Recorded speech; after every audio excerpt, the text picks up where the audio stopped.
All right, welcome back, everyone. We want to get started so we can stay on time.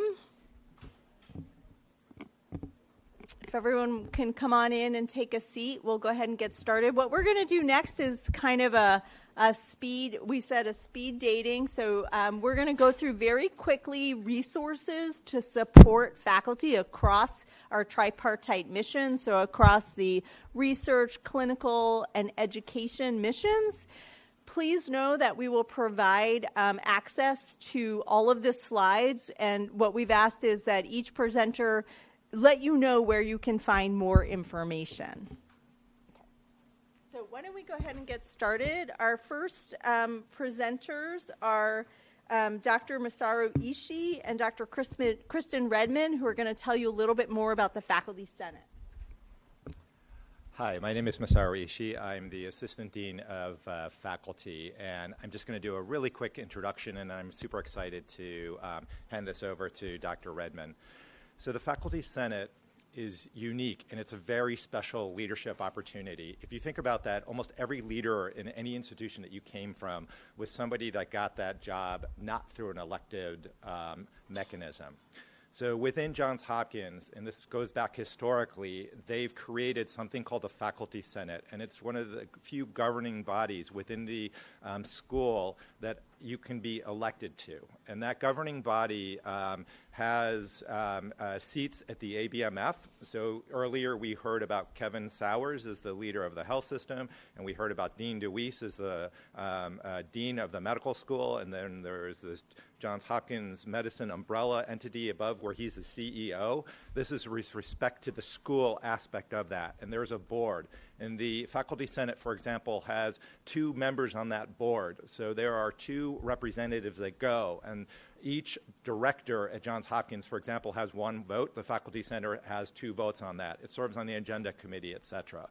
And they've done, great things for the faculty. When I was the chair of the Faculty Senate, we concentrated on the family leave policy. So there was no leave policy. We created that. We also were instrumental in developing the clinical promotion track that you heard about earlier.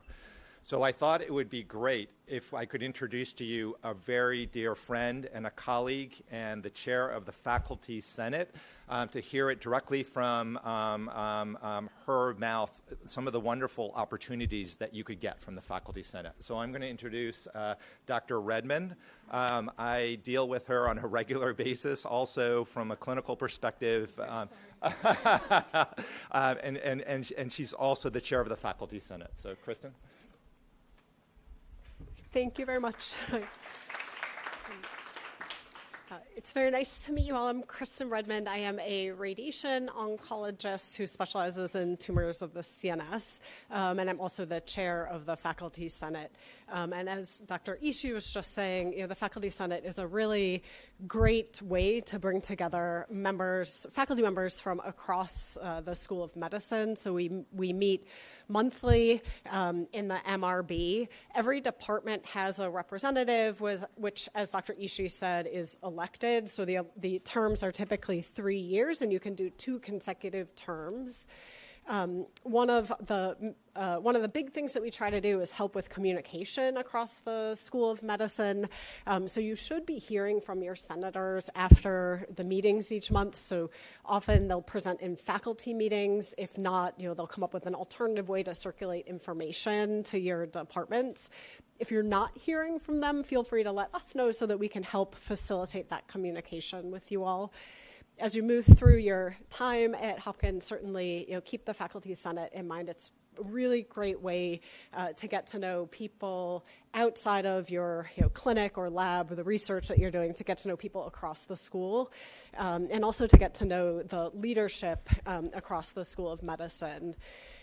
The other piece of that the Faculty Senate interacts with is the Johns Hopkins University Council, which is sort of like the Senate of Senate. So it has representation from all of the large schools across Johns Hopkins University, as well as representatives from the smaller schools.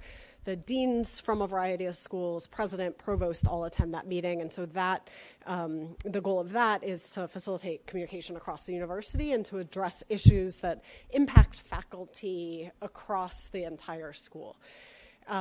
The information for the Faculty Senate you can find on the Faculty Senate website. So just literally Johns Hopkins University School of Medicine Faculty Senate. If you Google that, the website will come up.